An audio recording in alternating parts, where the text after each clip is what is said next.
Di tengah gemuruh pertempuran, sebuah palu raksasa menghantam tanah, membelah bumi dan menjebak musuh dalam kehancuran. Inilah kekuatan sang algojo abis, Treisla. Namun, di balik amarahnya yang membara, tersimpan kisah tragis tentang pengkhianatan dan penderitaan. Inilah tragedi sang pandai besi yang berubah menjadi algojo abis. Jauh sebelum Land of Dawn mengenalnya sebagai monster, Treisla adalah seorang pemimpin terhormat dari Serikat Pandai Besi yang menetap di dekat Kekaisaran Monian.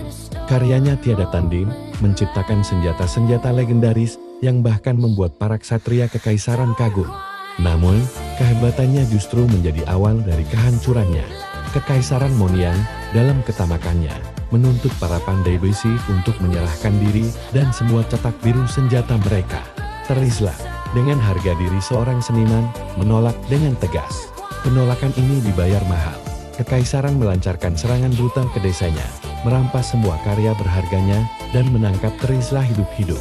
Treisla kemudian dijebloskan ke dalam penjara paling mengerikan, Monastery of Light, yang ironisnya menjadi tempat tergelap dalam hidupnya. Di sana, ia menjadi subjek dari eksperimen kaji yang dikenal sebagai kelahiran kembali. Para ilmuwan kekaisaran menyiksanya tanpa henti, berusaha mengubahnya menjadi senjata hidup. Untuk menghancurkan semangatnya, ingatannya dihapus berulang kali. Namun, ada satu hal yang tak pernah bisa mereka hilangkan, janji, balas dendam yang terukir di jiwanya.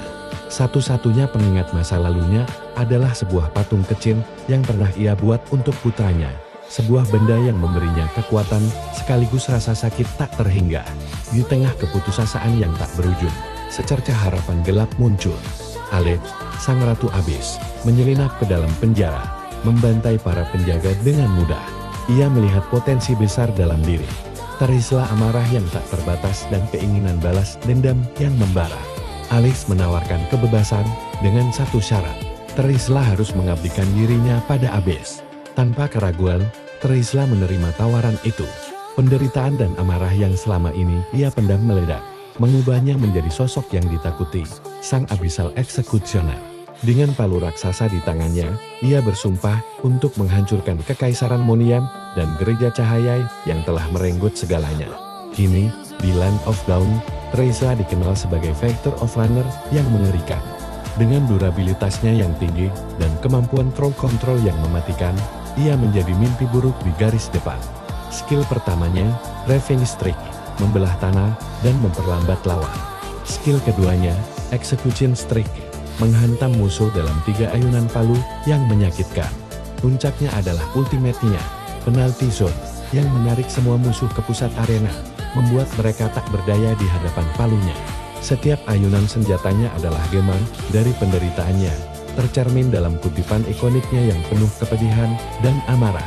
Kisah Treisla menjadi legenda kelam di Land of Dawn, sebuah peringatan tentang bagaimana ketidakadilan dan kesedihan yang mendalam dapat mengubah jiwa yang paling mulia, sekalipun menjadi alat penghancur tanpa ampun. Kehadirannya tidak hanya memperkuat barisan abis, tetapi juga memperdalam konflik abadi dengan Kekaisaran Monian, memengaruhi takdir banyak pahlawan lainnya dalam pusaran perang yang tak kunjung usai. Dari seorang pandai besi yang dihormati, hingga menjadi algojo yang haus darah, perjalanan Treisla adalah sebuah tragedi yang mendefinisikan arti balas dendam. Kekuatannya lahir dari penderitaan, dan setiap pertempurannya adalah upaya untuk menghapus masa lalu yang menyakitkan. Bagaimana menurut kalian kisah Treisla? Bagikan pendapatmu atau pengalamanmu menggunakan hero ini di kolom komentar.